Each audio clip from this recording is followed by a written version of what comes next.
हरे कृष्णा।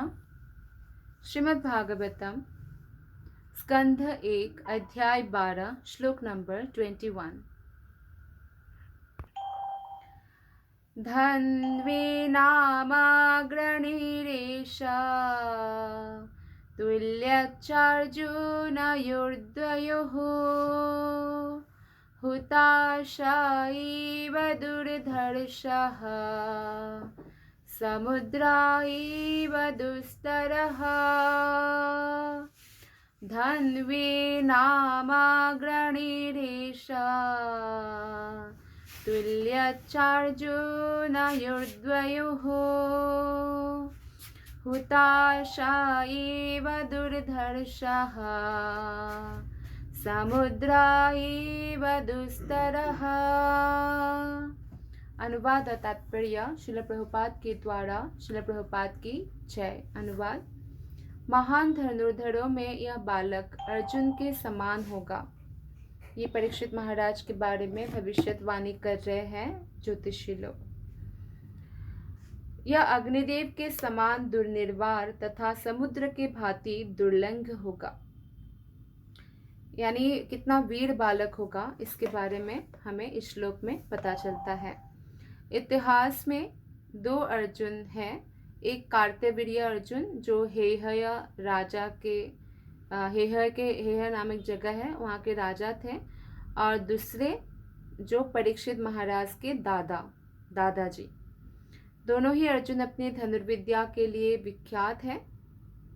बालक परीक्षित के विषय में भविष्यवाणी की जा रही है कि वो युद्ध कला में इन दोनों के समान होगा। कार्तवीर्य अर्जुन और जो ये परीक्षित महाराज के दादाजी अर्जुन, उनके समान होगा। पांडव अर्जुन का संक्षिप्त विवरण इस प्रकार है। पांडव अर्जुन जो है भगवत गीता के महान नायक है। वो जब युद्ध करने गए कुरुक्षेत्र में, तो उनको अपने रिलेटिव्स को देखकर युद्ध से वो विमुख हो रहे थे, तो भगवान ने उनको श्रीमद् भागवत गीता का उपदेश दिया। समस्त वेद उपनिषद पुराण आदि के सारांश है। ये महाराज पांडु के पुत्र हैं, महारानी कुंती देवी के पुत्र हैं। तो ऐसा हुआ कि एक बार पांडु महाराज जब शिकार कर रहे थे, तो पशु समझकर उन्होंने जब बाण चलाया, तो एक्चुअली एक ऋषि और उनकी पत्नी जब सहवास कर रहे थे, तो दोनों को बेध गया वो तीर, और दोनों का मृत्यु होने से पहले ऋषि ने श्राप दिया कि जब भी तुम अपने पत्नी को सहवास करना चाहोगे तो क्या होगा, उससे तुम्हारी मृत्यु हो जाएगी। मतलब कभी भी वो पत्नी से फिर और जो है बच्चा उत्पन्न नहीं कर सकते, जब सहवास ही नहीं कर सकते। तो ये बात उन्होंने कुंती महारानी को बताया, पांडु ने। तो कुंती महारानी जब छोटी सी थी, करीब 7 साल की, तब उनके राज्य में दुर्वासा मुनि आए थे, और दुर्वासा मुनि सेवा करने के लिए उन्होंने उनके पिता ने कुंती महारानी को ही नियुक्त किया था। और कुंती महारानी इतना सुंदर सेवा किया कि दुर्वासा मुनि जो श्राप देने के लिए विख्यात है, कुंती महारानी से एकदम संतुष्ट हो गए। और फिर इस बात से कुंती महारानी से पूछा कि आप क्या वरदान चाहते हो, मांगो। तो कुंती महारानी ने कहा कि मुझे कोई वर नहीं चाहिए, मुझे बस अगर आप कुछ देना चाहते हैं तो फिर आपकी मुझे भविष्य में जो काम आए ऐसा कुछ वरदान दे दीजिए। तो दुर्वासा मुनि तो त्रिकालज्ञ पुरुष है, वो देख सकते हैं भविष्य में क्या हो सकता है। तो उन्होंने वरदान दिया कि आप किसी भी देवता का आवाहन करके उनसे पुत्र प्राप्त कर सकते हैं। तो इस प्रकार कुंती देवी को जब पांडु ने कहा कि मैं अब कोई पुत्र या पुत्री भी उत्पन्न नहीं कर पाऊंगा, क्योंकि मैं अगर इस कामना से स्पर्श भी करूं अपने पत्नी को तो मेरा मृत्यु हो जाएगा। तो तब पांडु ने जब कुंती महारानी ने तब बोला कि मुझे ये वरदान मिला हुआ है, तो पांडु की परमिशन से, अनुमति से, पांडु की इच्छा से कुंती देवी ने इंद्र का आवाहन किया, तो अर्जुन का जन्म हुआ था। और ये अर्जुन जो है स्वर्ग के राजा इंद्र के पूर्ण अंश है। चूंकि उनका जन्म फाल्गुन मास होता है फरवरी मार्च में, तब हुआ था, इसीलिए उनको फाल्गुनी भी कहा जाता है। जब वे कुंती के पुत्र के रूप में उत्पन्न हुए, तो आकाशवाणी हुई कि यह पुत्र महान होगा। अर्जुन के बारे में उनके जन्मोत्सव में ब्रह्मांड के सारे महत्वपूर्ण व्यक्ति जैसे गंधर्व, देवता, आदित्य, सूर्यलोक के वासी, रुद्र, वसु, नाग, ऋषि तथा अप्सराएं भी सम्मिलित हुए थे। अप्सराओं ने अपनी स्वर्गीय नृत्य और गायन से सबों को प्रमुदित किया था अर्जुन के जन्मोत्सव में। कृष्ण के पिता तथा अर्जुन के मामा जो है श्री वसुदेव ने अपने पुरोहित कश्यप को सारे संस्कारों द्वारा अर्जुन को परिशुद्ध करने के लिए भेजा था। तो उनका नामकरण संस्कार सतश्रृंग के निवासी ऋषियों की उपस्थिति में संपन्न हुआ था। अर्जुन की 4 पत्नियां थी, एक तो द्रौपदी है और दूसरी है सुभद्रा कृष्ण की बहन, तीसरी चित्रांगदा और उलूपी, जिससे 4 पुत्र उत्पन्न हुए थे। उन लोगों का नाम इस प्रकार है। द्रौपदी से है श्रुतकीर्ति नाम है, और सुभद्रा से अभिमन्यु, चित्रांगदा से बब्रुवाहन और उलूपी से इरावान, ये पुत्र का नाम है। विद्यार्थी जीवन में जब वो थे तो वो बहुत अच्छे गुरु भक्त थे। वो द्रोणाचार्य के बहुत ही प्रिय शिष्य थे। तो इन्हें अन्य पांडव और कौरव के साथ महान आचार्य द्रोणाचार्य ने जो है शिक्षा प्रदान किया, और अपने अध्यावसाय के कारण, अपने मेहनत के कारण, अपनी श्रद्धा के कारण गुरु के प्रति सबसे आगे रहते थे अर्जुन। और द्रोणाचार्य भी अपने शिष्य अर्जुन के प्रति सबसे अधिक आकृष्ट थे। तो जब कोई गुरु को प्रसन्न कर सकते हैं तो गुरु उनका जो भी उनके पास है सब कुछ प्रदान करते, सारी विद्याएं और पूर्ण प्रेम के साथ। तो इस प्रकार शिष्य जो है संपूर्ण कृपा गुरु का लाभ कर सकते हैं। तो द्रोणाचार्य ने इन्हें प्रथम कोटि के छात्र के रूप में ग्रहण किया था, और हृदय से प्यार के कारण इन्हें सैन्य विज्ञान के सारे वरदान दे दिए थे। वे इतने उत्सुक छात्र थे अर्जुन कि रात्रि में भी धनुर्विद्या का अभ्यास करते थे।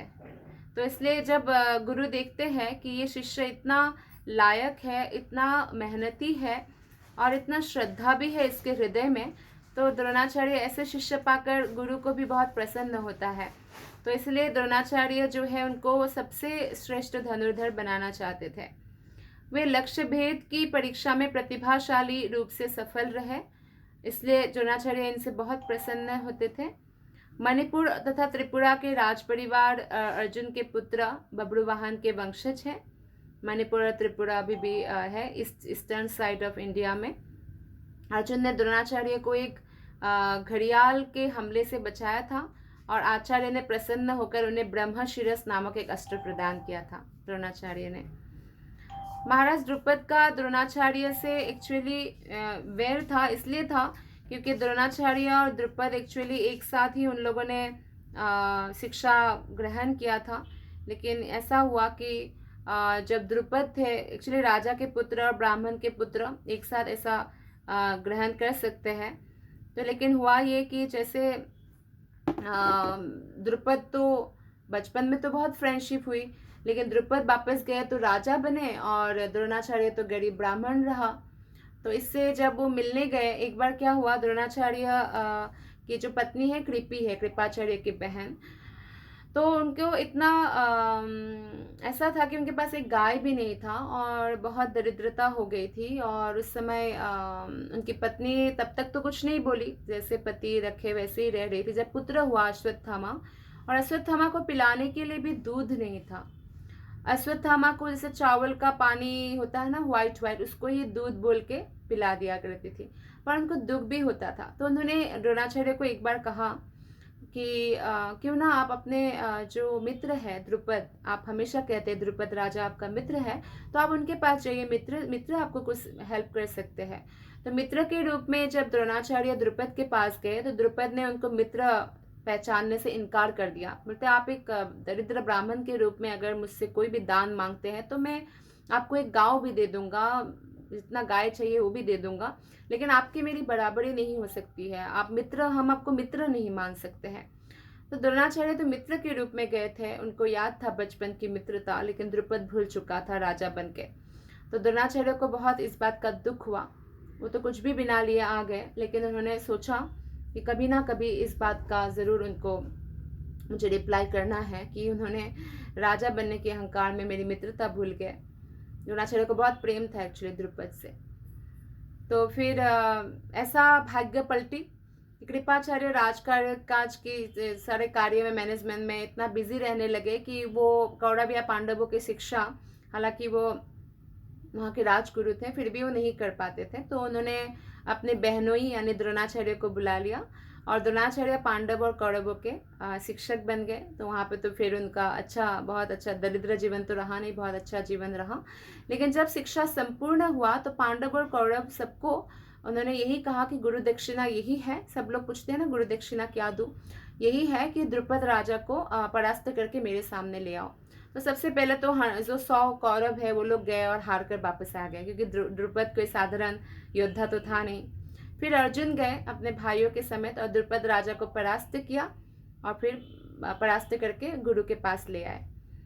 तब जो है तब द्रोणाचार्य ने कहा कि तुम परास्त हो चुके हो तो तुम्हारा पूरा राज्य मेरा है, लेकिन फिर भी मैं तुम्हारे जैसा नहीं हूँ।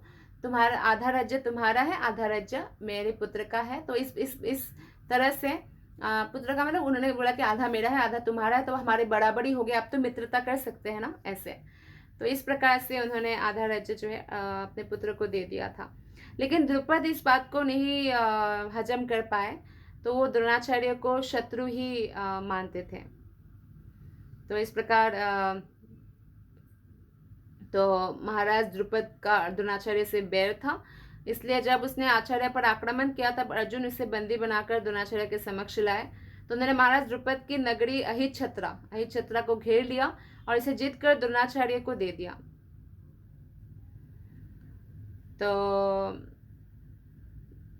तो अर्जुन को जब ब्रह्मशिरस अस्त्र दिया अर्जुन को द्रोणाचार्य ने, तो अर्जुन ने प्रतिज्ञा लिया था कि आवश्यकता पड़ेगा तभी ये उपयोग करेगा, और तब जब स्वयं द्रोणाचार्य शत्रु रूप में उपस्थित हो।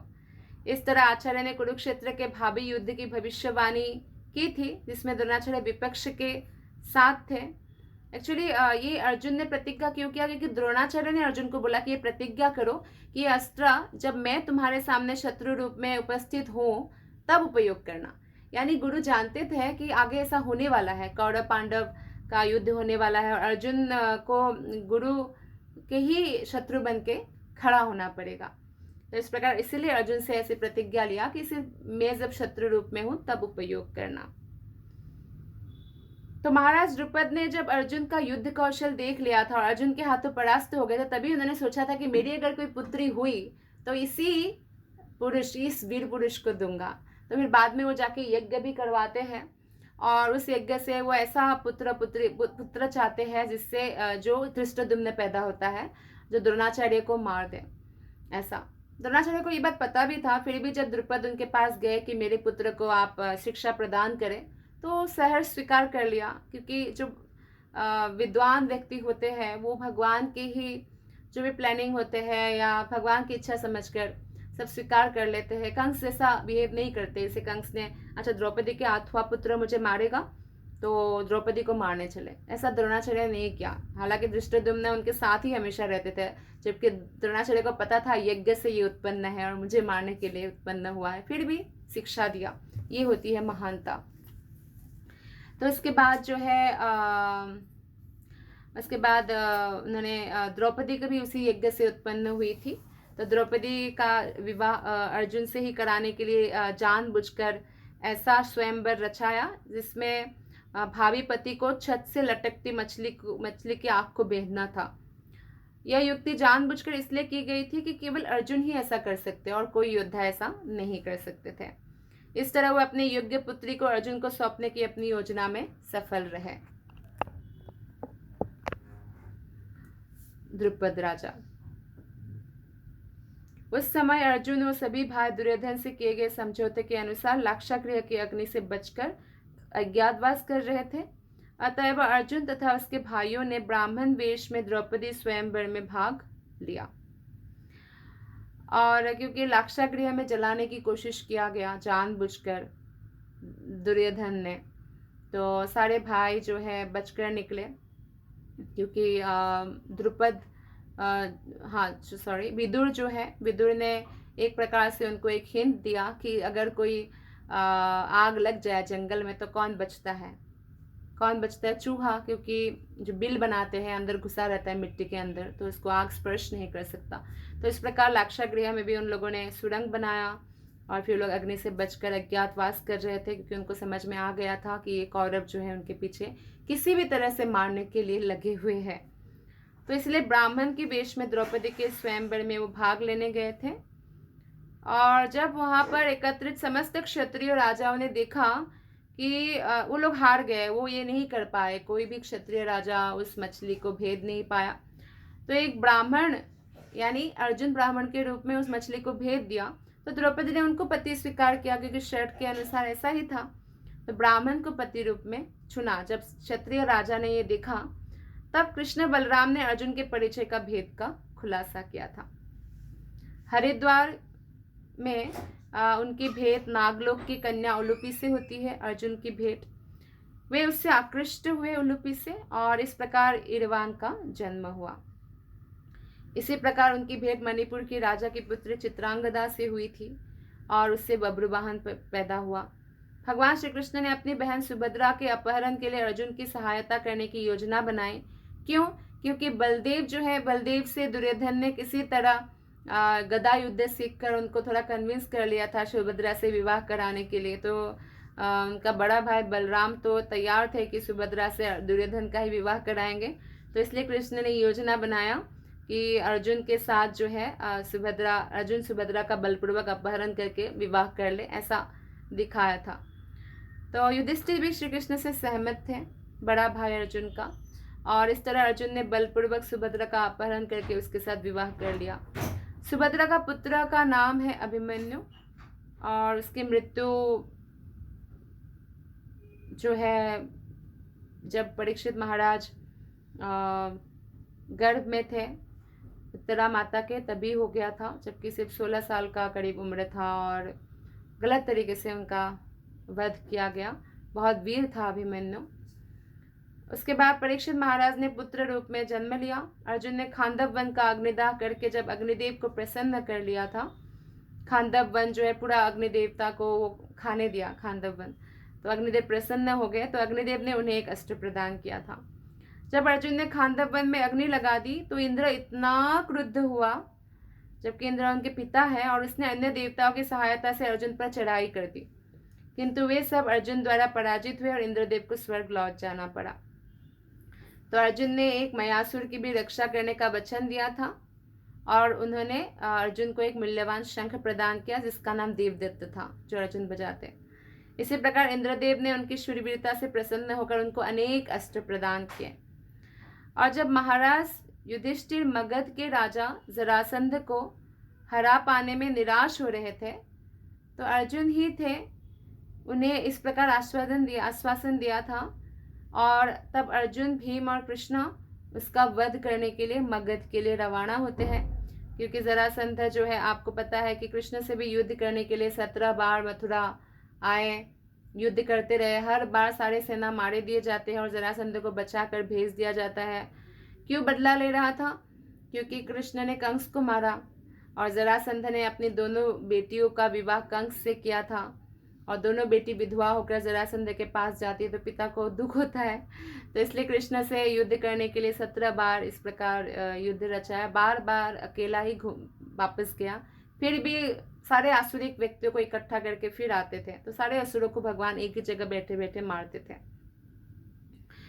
जब वे विश्व भर के राजाओं को पांडवों के अधीन बनाने के लिए बाहर गए, जैसा कि प्रत्येक सम्राट के राज तिलक के बाद होता है, तो उन्होंने केलिंद नामक देश को जीता और राजा भगदत्त को अपने अधीन किया।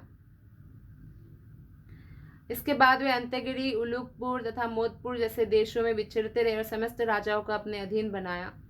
तो एक्चुअली समस्त राजागण युधिष्ठिर के महाराज के अंतर्गत ही आ गए थे बाद में। कभी कभी उन्होंने कठोर तपस्याएं की और बाद में उन्हें इंद्रदेव से वरदान भी मिला। तो अर्जुन के साथ हमेशा कृष्ण रहे, और इसलिए अर्जुन हमेशा पावरफुल रहे। तो कई बार कृष्ण की सलाह से उन्होंने कठोर तपस्याएं की। शिव जी का भी तपस्या कर रहे थे, तो शिव जी उनकी परीक्षा लेना चाह रहे थे, तो इसलिए वो एक शिकारी आदिवासी के रूप में अर्जुन से मिले। और शिकारी और आदिवासी की और कृष्ण अर्जुन की बहुत भयंकर युद्ध हुआ, और इस युद्ध से शिव जी उनसे प्रसन्न हुए और उन्होंने अपना परिचय प्रकट किया अर्जुन के सामने। तो अर्जुन ने विनीत भाव से शिव जी से प्रार्थना की और उन्होंने प्रसन्न होकर अर्जुन को पाशुपत अस्त्र प्रदान किया। उन्होंने विभिन्न देवताओं से अन्य बहुत सारे अस्त्र प्राप्त किए अर्जुन ने, जैसे यमराज से दंडास्त्र प्राप्त किए, वरुण से पाशास्त्र प्राप्त किए, स्वर्ग के भंडारी कुबेर से अंतर्धान अस्त्र प्राप्त किए। तो इंद्र ने चाहा कि अर्जुन चंद्रलोक से भी आगे इंद्रलोक में स्वर्ग के ग्रह में जाए। उस ग्रह पर स्थानीय निवासियों द्वारा अर्जुन का बहुत हार्दिक स्वागत हुआ। जनरली नॉर्मल पीपल, कोई भी नॉर्मल व्यक्ति, कोई भी ऐसे इसी शरीर में स्वर्गलोक नहीं जा सकते, क्योंकि अर्जुन के साथ कृष्ण थे। तो कृष्ण की कृपा से अर्जुन ऐसा स्वर्गलोक जा पाए और सारे स्वर्गवासी अर्जुन का स्वागत करते हैं और इंद्रदेव की स्वर्गीय संसद में उनका भव्य स्वागत हुआ। तो इंद्र ने उनको वज्रास्त्र प्रदान किया और सैन्य और संगीत विद्या भी सिखलाई, जो उस समय स्वर्गलोक में प्रचलित थी। इस तरह से इंद्र ही अर्जुन के वास्तविक पिता थे। अतएव वे अर्जुन का मनोरंजन स्वर्ग की सुंदरी अप्सरा, बहुत सुंदरी, सबसे सुंदरी अप्सरा उर्वशी से कराना चाहते थे। स्वर्ग की जो अप्सराएं होती है वो अत्यंत कामुक होती है और उर्वशी अर्जुन के संसर्ग के लिए बहुत उत्सुक थी, क्योंकि अर्जुन का जो वीरता है वो तो तीनों लोकों में फैला हुआ था। वो अत्यंत बलशाली मनुष्य थे, कोई साधारण मनुष्य नहीं थे। तो उर्वशी उनसे आकृष्ट थी।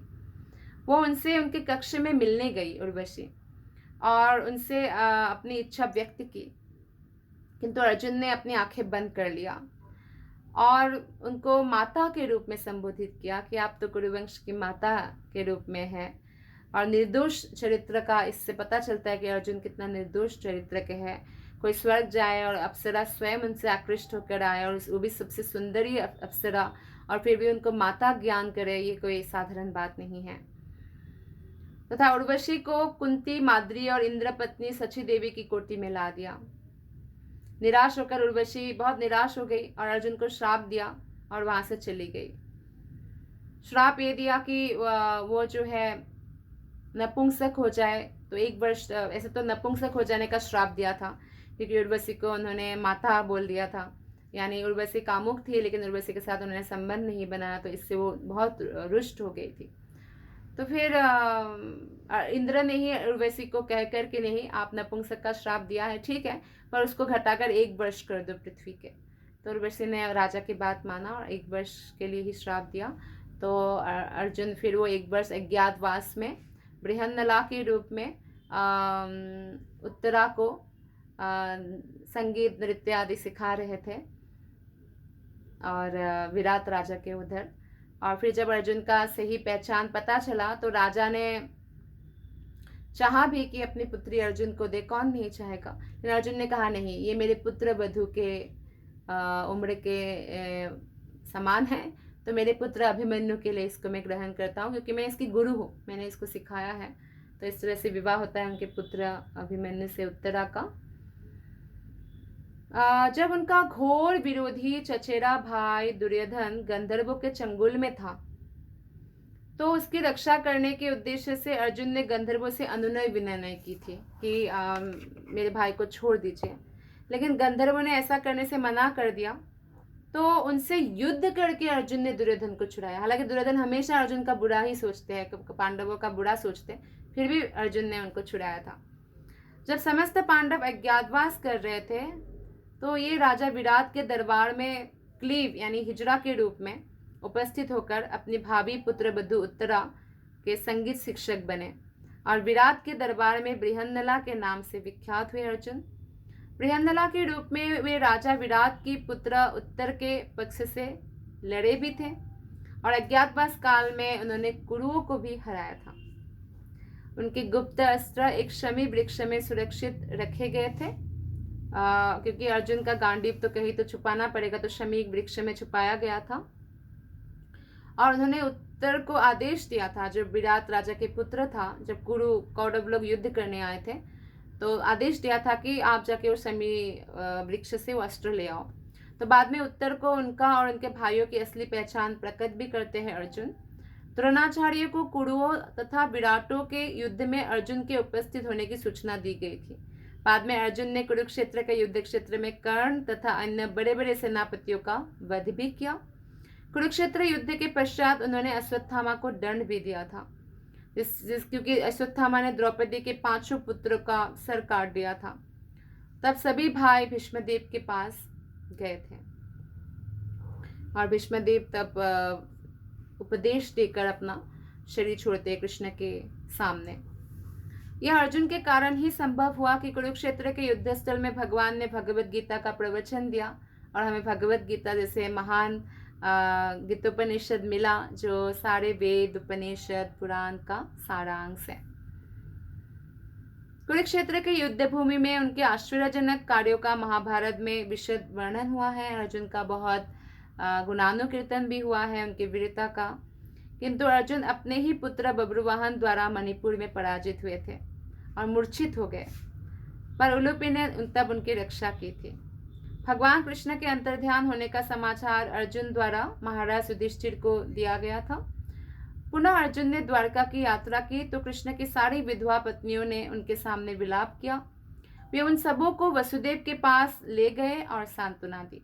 बाद में वसुदेव के दिवंगत हो जाने के बाद कृष्ण की अनुपस्थिति में उन्होंने ही उनका दाह संस्कार किया वसुदेव की। और जब अर्जुन कृष्ण की सभी पत्नियों को इंद्रप्रस्थ ले जा रहे थे तो मार्ग में उन पर आक्रमण हुआ और वे उन स्त्रियों की रक्षा नहीं कर पाए। जो गांडीवधारी अर्जुन है वो साधारण गोप बालकों से हार गए, तो अर्जुन को बहुत दुख हुआ। फिर उनको ये अनुभव भी हुआ कि कृष्ण के बिना मेरी सारी शक्ति एक्चुअली चली गई। कृष्ण धाम लौट गए तो मेरी सारी शक्ति भी चली गई। अंत में व्यासदेव के उपदेश से सारे पांडव महाप्रस्थान के लिए चल पड़े। मार्ग में उन्होंने अपने भाई के अनुरोध पर अपने सारे अस्त्रों को व्यर्थ समझकर पानी में फेंक दिया। तो बाद में संन्यास लेते ही हैं सभी। इवन पहले के राजा भी आप देखेंगे तो पुत्र को सारा राज्य देके वो लोग वन में चले जाते थे भगवान की भक्ति करने के लिए। तो इसलिए एक एज तक हमें जो दायित्व पालन करना है कृष्ण को सेंटर में रख के करना चाहिए। उसके बाद हमें भी क्या करना चाहिए, संसार से जो भी रिस्पॉन्सिबिलिटी है उससे मुक्त होकर हमें फुल टाइम भक्ति करना चाहिए। तो श्लोक नंबर 22। मृगेन्द्र इव विक्रांतो निषेव्यो हेमवानिव तितिक्षुर्वासुदेवासो सहिष्णुः पेतराविव। परीक्षित महाराज के बारे में अब दूसरा अगला भविष्यवाणी इस प्रकार है। अनुवाद। यह बालक सिंह के समान बलशाली तथा हिमालय की भांति आश्रय प्रदान करने वाला होगा। यह पृथ्वी के समान क्षमावान तथा अपने माता पिता के समान सहिष्णु होगा। वीर भी होगा, क्षमावान भी होगा, सहिष्णु भी होगा। इतना सारा गुण एक साथ एक शुद्ध भक्त में ही हो सकता है। जब कोई अपने शत्रु का पीछा करने में अत्यंत प्रबल होता है तो उसकी तुलना सिंह से की जाती है। तो परीक्षित महाराज उसमें प्रबल थे। मनुष्य को घर में मेमना बनकर रहना चाहिए, लेकिन शत्रु का पीछा करते समय उन्हें सिंह जैसा होना चाहिए। सिंह कभी पशु को पकड़ने में असफल नहीं होता। इसी प्रकार राज्य के प्रमुख को शत्रु का पीछा करने में कभी असफल नहीं होना चाहिए। शत्रु बच के गया तो और दुगुनी शक्ति लेके आक्रमण करेगा। इसलिए हिमालय पर्वत अपनी समृद्धि के लिए विख्यात है। वहाँ रहने के लिए अनेक कंदराएं हैं, खाने के लिए उत्तम फलदार वृक्ष है, पानी पीने के लिए निर्मल झरने हैं और रोगों को ठीक करने के लिए बहुत सारी औषधियाँ भी है। हिमालय पर्वत में खनिज भी है। जो व्यक्ति भौतिक रूप से संपन्न ना हो उसे चाहिए कि इन पर्वतों का शरण ले, क्योंकि वहाँ सब कुछ है। तो जो व्यक्ति को बिल्कुल ही संपन्नता नहीं है भौतिक, तो पर्वतों का शरण लेने से पानी मिलेगा, फल मिलेगा, रहने के लिए गुफाएं मिलेगी, सब कुछ मिलेगा। या घर बनाने के लिए भी उनको सारा लकड़ी सामान वहाँ से मिलेगा। भौतिकतावादी और अध्यात्मवादी दोनों ही समान रूप से हिमालय की शरण ग्रहण कर सकते हैं। पृथ्वी के निवासियों द्वारा पृथ्वी पर अनेक उत्पात मचाए जाते हैं। तो आधुनिक युग में लोग पृथ्वी की सतह पर परमाणु अस्त्रों का विस्फोट करने लगे हैं। तो पृथ्वी के लोगों का नुकसान ही होता है इससे। जब एक दूसरे से लड़ाइयों के कारण कोई ऐसा जीवाणु पैदा कर दे, बीमारियां पैदा कर दे या अस्त्र चला दे, तो इससे सबको सहना पड़ता है, नुकसान होता है। माता पिता बच्चों की समस्त प्रकार की शैतानियों को सहते रहते हैं। जिस प्रकार एक माता छोटे बच्चे को क्षमा करती है, तो माता पिता बच्चों की शैतानियाँ तो होती है बचपन में, कितना हल्ला करते हैं एक दूसरे से, भाई बहन लोग भी लड़ाई करते हैं तो पढ़ते नहीं है, तो माता पिता उनको सहन करते हैं ना। आदर्श राजा में ये सारे उत्तम गुण होने चाहिए, प्रजा को सहन करते हुए, क्षमा करते हुए, अच्छी चीज़ें सिखाते हुए। तो बालक परीक्षित में ये सारे गुण परिपूर्ण होने की भविष्यवाणी की गई थी। श्लोक नंबर 23। पितामह समः साम्ये प्रसादे गिरिशोपमः आश्रयः सर्वभूतानां यथा देवो रमाश्रयः। यह बालक मन की समता में अपने पितामह युधिष्ठिर या फिर ब्रह्मा के समान होगा। मन की समता, युधिष्ठिर हमेशा सहनशील रहे, मन कभी भी विक्षुब्ध नहीं होते। वो यहाँ तक कि धृतराष्ट्र जो इतना उनके अगेंस्ट कुछ किया है, तो उनके प्रति भी वो हमेशा आदर सम्मान ही रखा। सारे पुत्र के मृत्यु के बाद भी उन्होंने उनके अपने साथ रखा और पिता जैसा ही उनका रोज सुबह चरण पूजा करते थे। ऐसा कौन कर सकता है। तो जैसे एक बार भृगु मुनि भी ब्रह्मा को गुस्सा दिलाया था, लेकिन ब्रह्मा ने गुस्से को मन में ही रखा, प्रकट ही नहीं किया। तो मन की समता में पितामह युधिष्ठिर या फिर ब्रह्मा के समान होगा परीक्षित महाराज। दानशीलता में यह कैलाशपति शिव के समान होगा। कैलाशपति शिव जो है वो खुद सबको वरदान देते हैं, लेकिन खुद जो है हमेशा वैरागी रहते हैं, कुछ भी अच्छा ग्रहण नहीं करते कि सब अच्छा मेरे कृष्ण के लिए, ऐसी भावना होती है उनमें। तो यह देवी लक्ष्मी के भी आश्रय भगवान नारायण के समान सबों को आश्रय देने वाला होगा। मतलब सबका हित चाहने वाला, सबको आश्रय देने वाला, ऐसा भविष्यवाणी, कितनी बड़ी भविष्यवाणी किया। तो महाराज युधिष्ठिर तथा जीवों के पितामह ब्रह्मा दोनों ही मन की समता समदर्शिता के द्योतक है। श्रीधर स्वामी के अनुसार पितामह शब्द ब्रह्मा के लिए आया है, किंतु विश्वनाथ चक्रवर्ती के अनुसार पितामह महाराज युधिष्ठिर भी है, क्योंकि वो दादाजी है। किंतु दोनों ही तरह से यह उपमा समान रूप से उत्तम है, क्योंकि दोनों ही परमेश्वर के जाने माने प्रतिनिधि है, युधिष्ठिर भी और ब्रह्मा जी भी। इसलिए दोनों को ही जीव के कल्याण कार्य में लगे रहने से मानसिक समता बनाए रखनी होती है। कोई भी मैनेजर है, अगर वो मानसिक समता नहीं बनाए रखेंगे तो वो अच्छे से मैनेज नहीं कर पाएंगे। तो ब्रह्मा जी में है और युधिष्ठिर में भी है। तो शासन के किसी भी सर्वोच्च जिम्मेदार कार्यकारी व्यक्ति को उन्हीं सबों के घात सहने पड़ते हैं जिनके लिए वो कार्य करता है। तो ऐसा नहीं आप राजा बन गए, नेता बन गए तो सब लोग आपकी तारीफ ही करते रहेंगे। तो बहुत सारे लोग हैं जो बुराई भी करेंगे। तो इस तरह से उनको ये सब सहना पड़ता है। कांटे के सिंहासन है, उनकी ही भलाई करो और उनका ही सुनो, तो ऐसा होता है। तो ये सहन करने की शक्ति थी युधिष्ठिर में और ब्रह्मा जी में भी।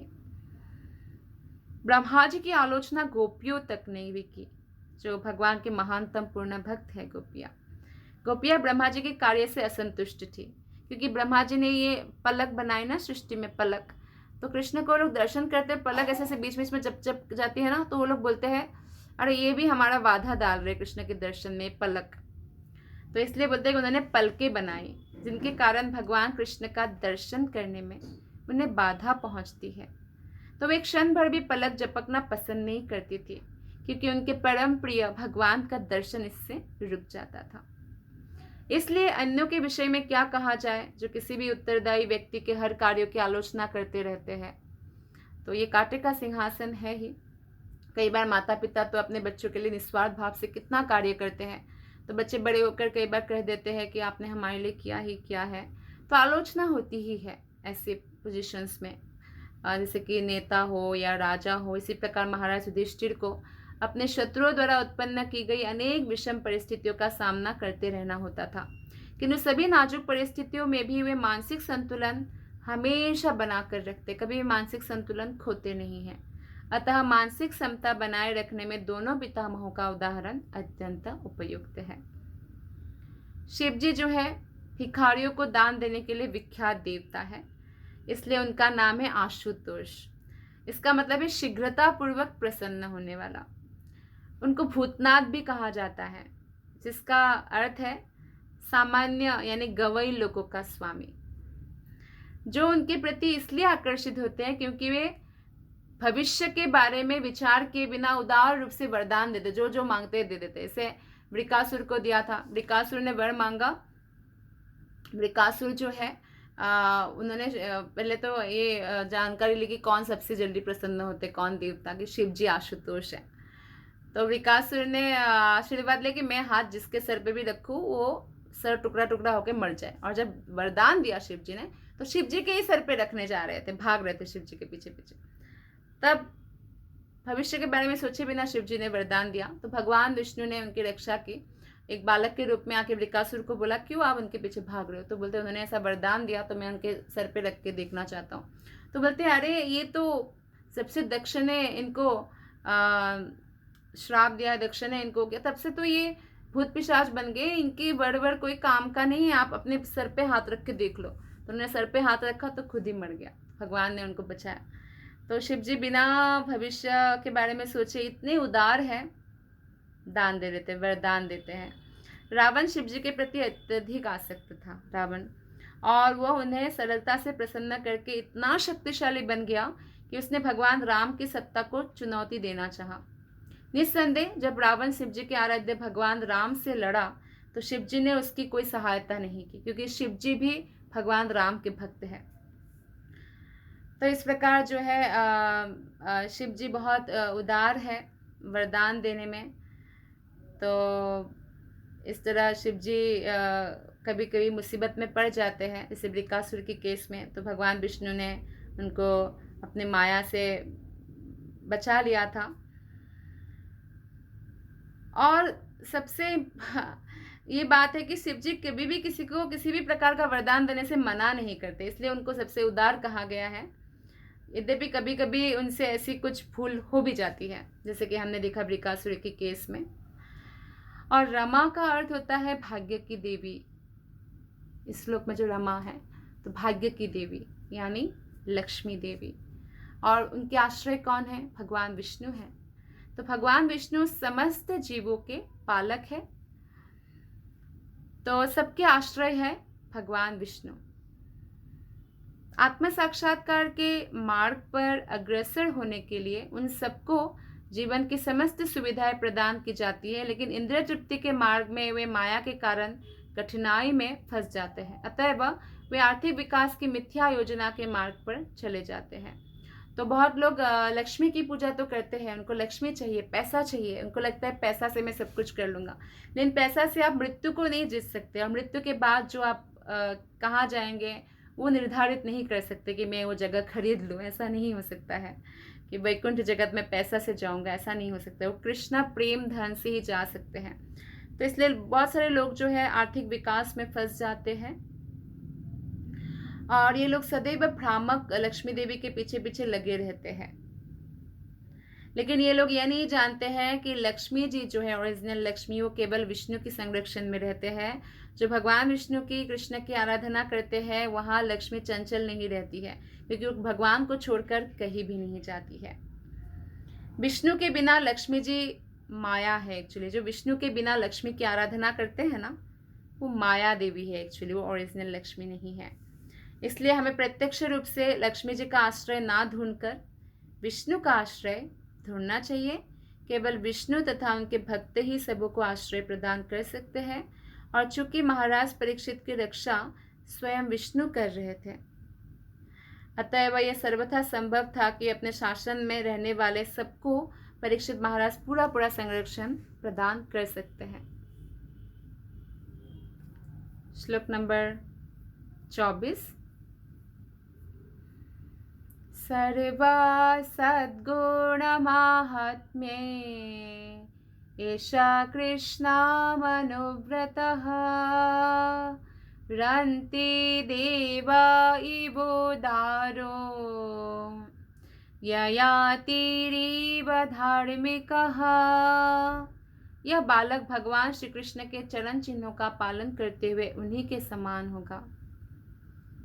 उदारता में ये राजा रंतिदेव के समान तथा धर्म में ये महाराज ययाति की भांति होगा।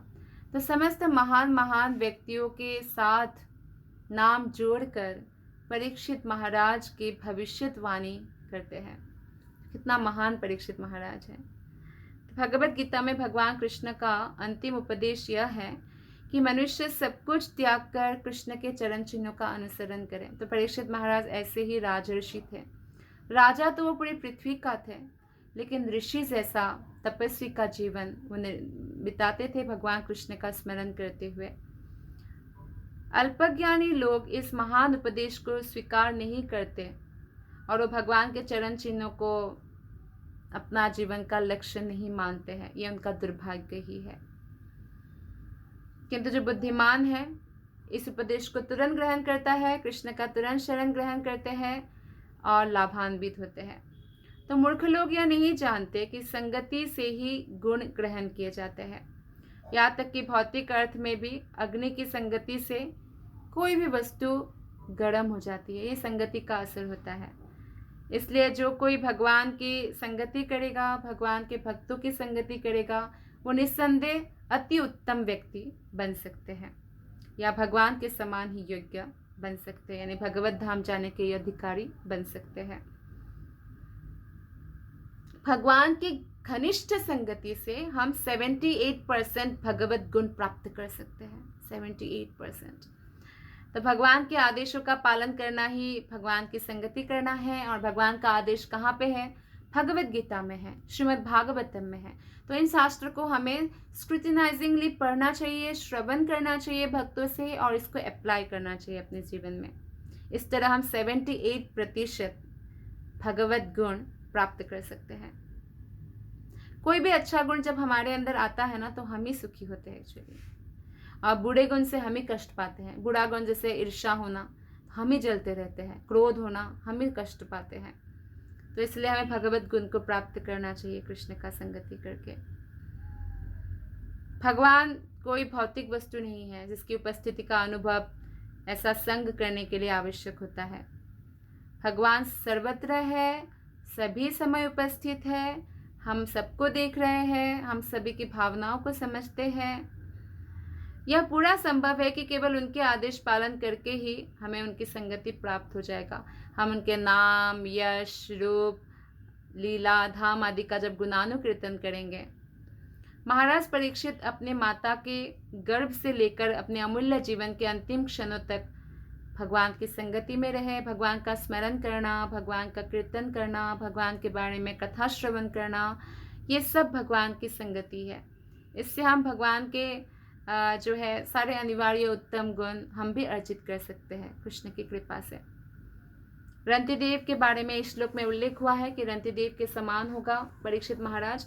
ये रंतिदेव जो है ये महाभारत काल से भी पहले के प्राचीन राजा है, जिसका उल्लेख नारद मुनि ने संजय को उपदेश देते हुए किया भी था, जैसा कि महाभारत के द्रोण पर्व 67 से हमें पता चलता है।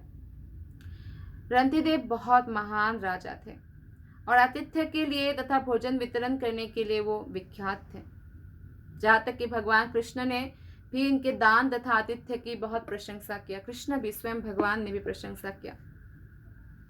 वशिष्ठ मुनि को शीतल जल प्रदान करने के कारण उन्हें उनसे वर प्राप्त हुआ, जिससे रंतिदेव स्वर्गलोक को गए। वे ऋषियों को फल, कंद, पत्तियां पहुंचाया करते थे, आतिथ्य किया करते थे, जिससे इच्छा पूर्ति होने के कारण वे आशीष दिया करते थे। रंतिदेव जन्म से क्षत्रिय थे, किंतु उन्होंने अपने जीवन में कभी भी मांस का भक्षण नहीं किया। इसलिए ज़रूरी नहीं है कोई क्षत्रिय होगा या कोई आर्मी मैन होगा तो मांस खाना ही पड़ेगा, वो सात्विक रह सकता है। उन्होंने वशिष्ठ मुनि का विशेष आतिथ्य किया और वे उन राजाओं में से है जिनका स्मरण हर प्रातः तथा संध्या किया जाता है। ना महान रंतिदेव है। ययाति राजा के बारे में वे विश्व के महान सम्राट थे और आर्य तथा भारोपीय कुल से संबंधित समस्त महान राष्ट्रों के आदि पूर्वज थे। ययाति महाराज नहुष के पुत्र थे और अपने बड़े भाई के मुक्त योगी हो जाने पर विश्व के सम्राट बने।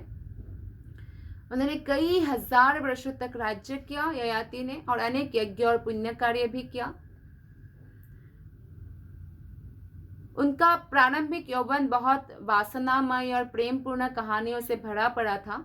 वे देवयानी के प्रेम पास में फंस गए थे। देवयानी शुक्राचार्य की पुत्री थी, बहुत प्रिय पुत्री, सर्वाधिक प्रिय पुत्री।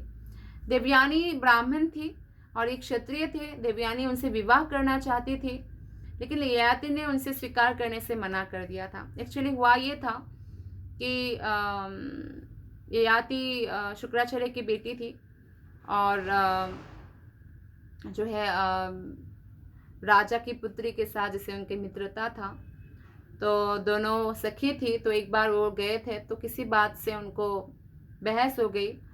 तो एक्चुअली गलती से नहाने के बाद जल्दीबाजी में तो राजा की पुत्री ने उनका ड्रेस पहन लिया, तो इससे वो बहुत ऑफेंडेड हो गए, उनको बहुत कुछ सुनाया। तो राजा की पुत्री क्षत्रिय खून है, तो उन्होंने देवयानी को एक ऐसा कुआं जैसा एक जगह पे धकेल दिया, पानी नहीं था।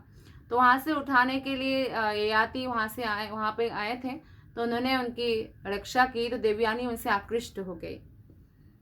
तो हालांकि ब्राह्मण पुत्री से क्षत्रिय का विवाह नहीं हो सकता है, तो ययाति ने मना किया था, क्योंकि शास्त्रों के अनुसार केवल एक ब्राह्मण ही ब्राह्मण कन्या का हाथ ग्रहण कर सकते हैं, विवाह कर सकते हैं। वे विश्व में वर्ण संकर जनसंख्या के प्रति विशेष सतर्क रहते थे। वर्ण संकर मतलब अलग अलग वर्ण का विवाह करना, जैसे ब्राह्मण की पुत्री को क्षत्रिय ने विवाह किया, तो ऐसा नहीं होना चाहिए। पुरुष का जो है वो ऊपर होना चाहिए स्त्री से, या इक्वल होना चाहिए, लेकिन यहाँ पे उल्टा हो रहा था। लेकिन शुक्राचार्य ने वर्जित विवाह के इस नियम को संशोधित करके राजा ययाति से देवयानी को स्वीकार करने के लिए आग्रह किया। देवयानी की एक सखी शर्मिष्ठा थी, वो भी ययाति से प्रेम करने लगी, अतएव वो अपनी सखी देवयानी के साथ ससुराल गई। शुक्राचार्य ने सम्राट ययाति को मना किया था कि शर्मिष्ठा को कभी भी अपने बेडरूम में, शयन कक्ष में ना बुलाए, लेकिन ययाति उस आज्ञा को दृढ़ता से पालन नहीं कर पाए। तो उन्होंने चुपके से शर्मिष्ठा से भी विवाह कर लिया, और जिससे उनके भी कई पुत्र हुए। और जब देवयानी को ये पता चला तो तुरंत अपने पिता के पास शिकायत लेकर पहुंची। ययाति जो राजा थे वो तो देवयानी के प्रति बहुत आसक्त थे, इसलिए वो देवयानी को बुलाने के लिए ससुर के घर गए, शुक्राचार्य के घर। तो शुक्राचार्य ने उनको श्राप दिया कि नपुंसक बन जाओ। तो ययाति ने ससुर से विनती किया कि साहब वापस ले ले, लेकिन मुनि ने ययाति को यौवन लौटाने की शर्त के तौर पर उनसे कहा कि वे अपने पुत्रों का यौवन लेकर उन्हें वृद्ध और नपुंसक हो जाने दें, क्योंकि श्राप से वो नपुंसक और वृद्ध हो गए। तो वो क्या कर सकते, किसी भी पुत्र के साथ उसे बदल सकते, पुत्र का यौवन ले सकते हैं, पुत्र को वृद्ध और नपुंसक हो जाने दे सकते हैं। तो ययाति का 5 पुत्र था, जिनमें से 2 देवयानी से पुत्र थे और 3 शर्मिष्ठा से पुत्र हुए थे। पुत्रों का नाम है यदु, दुर्वसु, द्रयु, अनु तथा पुरु। और इन लोगों से 5 विख्यात वंशों का भी उत्पत्ति हुआ था। यदु से यदु वंश, दुर्वसु से यवन तुर्क वंश, द्रयु से भोज वंश, अनु से म्लेच्छ वंश ग्रीक तथा पुरु से पौरव। ये सारे वंश विश्व भर में फैल गए। वे अपने पुण्य कर्मों से स्वर्गलोक पहुंच गए, लेकिन आत्म प्रशंसा तथा अन्य महात्माओं की आलोचना करने के कारण उन्हें वहां से नीचे भी गिरना पड़ा। तो कभी भी हमें बचना चाहिए आत्म प्रशंसा से। खुद की प्रशंसा करने की जो आदत है हमें उसे छोड़ देना चाहिए। खुद की प्रशंसा करना मृत्यु के समान ही माना गया है, और अन्य महात्माओं की आलोचना, वैष्णवों की, भक्तों की निंदा, ये सब हमें छोड़ना चाहिए। इससे हमें नीचे गिरना पड़ता है, नरक में गिरना पड़ता है। तो उनके पतन के बाद उनकी कन्या तथा पौत्र ने उन्हें अपने सारे संचित पुण्य प्रदान किए। ऐसा कर सकते हैं फैमिली वाले, तो संचित पुण्य प्रदान किया, और अपने पौत्र तथा अपने मित्र शिबी की सहायता से वो लोग पुनः स्वर्गलोक पहुंच गए, जहां वे यमराज की सभा के सदस्य बने और भक्त के रूप में वही रहते रहे। उन्होंने 1000 से अधिक यज्ञ किया और मुक्त हस्त दान दिया। वे अत्यंत प्रभावशाली राजा थे ययाति, तो सारे विश्व में उनका दबदबा था। जब वे काम वासना से 1000 वर्षों तक अत्यधिक पीड़ित रहे ययाति, तो उनके सबसे छोटे पुत्र पुरु ने उनको अपना यौवन अर्पित किया। अंततः वे सांसारिक जीवन से विरक्त हो गए और अपने पुरु को अपना यौवन लौटा दिया, उनका यौवन लौटा दिया। उन्होंने पुरु को राज्य भी सौंपना चाहा, लेकिन उनके दरबारी और प्रजागण इसके लिए राजी नहीं हुए थे। किंतु जब उन्होंने उनसे कहा कि राजा पुरु कितना महान है कि मेरे को श्राप दिया शुक्राचार्य ने, और उस वृद्ध और नपुंसकता को पुरु ने ग्रहण किया अपने पिता के लिए और मुझे उसका यौवन दिया। भले ही हालांकि बाद में उन्होंने लौटाया, फिर भी उन्होंने जब महानता का बखान किया तो सारे प्रजा उनको राजा स्वीकार करने के लिए राजी हो गए। और इस तरह सम्राट ययाति गृहस्थ जीवन से विरक्त होकर गृह त्याग कर वन में चले गए।